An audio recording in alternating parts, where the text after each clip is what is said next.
पुढली बातमी, पुणे शहराच्या मध्यभागामधील प्रमुख 17 रस्ते वाहतुकीसाठी बंद असणार आहेत। गणेश विसर्जन मिरवणुकीनिमित्त पुणे शहरामधील वाहतूक व्यवस्थेत बदल करण्यात येणार आहेत। मिरवणुकीची सांगता झाल्यानंतर प्रमुख रस्ते वाहतुकीला खुले करून देण्यात येतील। याचा आढावा घेतलेला आहे आमच्या प्रतिनिधी रेवती हिंगवे यांनी।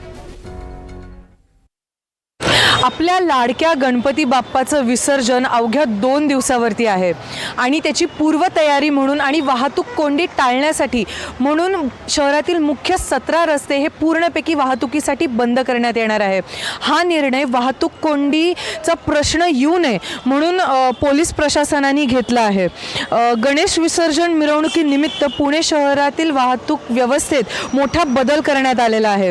मिरवणुकीची सांगता झाल्यानंतर प्रमुख रस्ते जे आहेत ते वाहतुकीसाठी खुले करण्यात येणार आहे।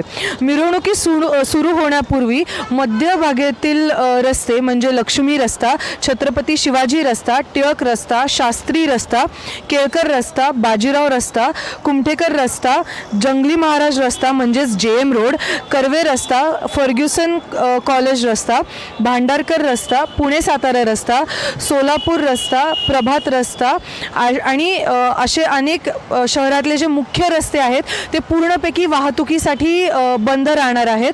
17 तारखेला जेव्हा बाप्पाची विसर्जन मिरवणूक सुरू होणार आहे तेव्हा हे रस्ते वाहतुकीसाठी पूर्णपैकी सुरू करण्यात येतील। परंतु हे जरी असताना जरी वाहतुकीसाठी हे रस्ते पूर्णपैकी बंद असले तरी देखील जे अत्यावश्यक सेवेच्या वाहने आहेत म्हणजे ॲम्ब्युलन्स किंवा अग्निशमन दलाचे जे वाहने आहेत त्यांच्यासाठी हा रस्ता सुरू ठेवण्यात येणार आहे। NDTV मराठीसाठी रेवती हिंगवे, पुणे।